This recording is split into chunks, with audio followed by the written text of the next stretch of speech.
জি, কর্মসংস্থানের বিষয়ে তিনি স্পষ্টভাবেই বলেছেন যে তিনি চেষ্টা করবেন যে প্রথম ১.৫ বছরের মধ্যে ২ বছরের মধ্যে সে উল্লেখযোগ্যভাবে প্রায় কোটির মতো কর্মসংস্থান তৈরি করতে, এবং তিনি সেই খাতগুলো দেখিয়েছেন। এটা শুধু মুখের কথা না, কিন্তু এটি তিনি কিন্তু অ্যানালাইসিস করে দেখিয়েছেন এবং তিনি দীর্ঘ বক্তব্য রেখেছেন।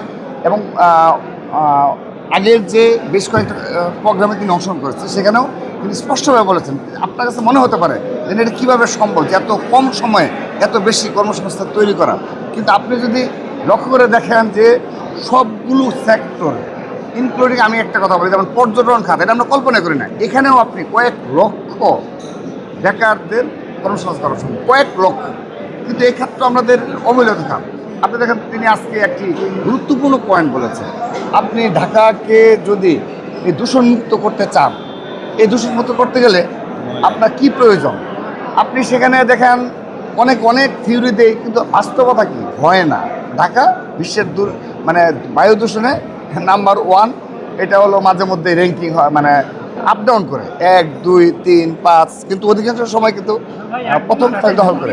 সেইখানে আমাদের আজকে যে তিনি যেটা বলেছেন বারবার, যে দেখেন নিম গাছ, সেই নিম গাছ কিন্তু অনেক বেশি অক্সিজেন প্রডিউস করে।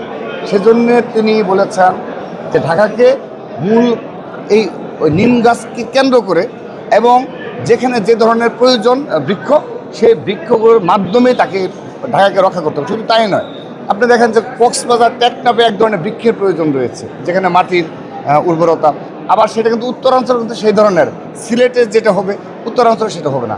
এই ধরনের ক্লাসিফিকেশন তিনি করে দেখিয়েছেন যে কোথায় কী ধরনের, অর্থাৎ একটা সুন্দর পরিকল্পনা। এবং আমি একটি বিষয় খুবই অবাক দৃষ্টিতে তার দিকে বারবার তাকিয়েছি, আপনি তার বক্তব্যগুলো শুনে রাখবেন। তিনি কিন্তু মুখস্থ বিদ্যা পাঠ করেন নাই, তিনি কিন্তু অধিকাংশ বিষয় এভাবে বলেছেন। অর্থাৎ একজন লিডার হওয়ার জন্য, আমরা হয়তো একজন রাজনীতিক, তার সহযোগী সংগঠনের আমি একটা ছাত্র সভাপতি, হয়তো বলতে পারেন যে না, আপনি তো সব কথাই পজিটিভ বলবেন না।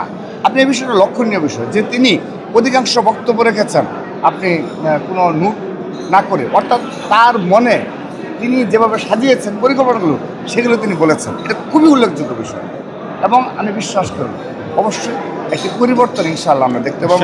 এবং সেই পরিবর্তন এটি হলো সত্যিকার অর্থে আমরা বিগত সময়ে সাধারণ শিক্ষার্থীদের যে প্রত্যাশা ছিল, সেই প্রত্যাশা পূরণে এবং সাধারণ জনগণের যে প্রত্যাশা এই দেশের পরিবর্তনে, ইনশাআল্লাহ জনাব তারেক রহমান সেই প্রত্যাশা পূরণে সক্ষম হবে। ইনশাআল্লাহ।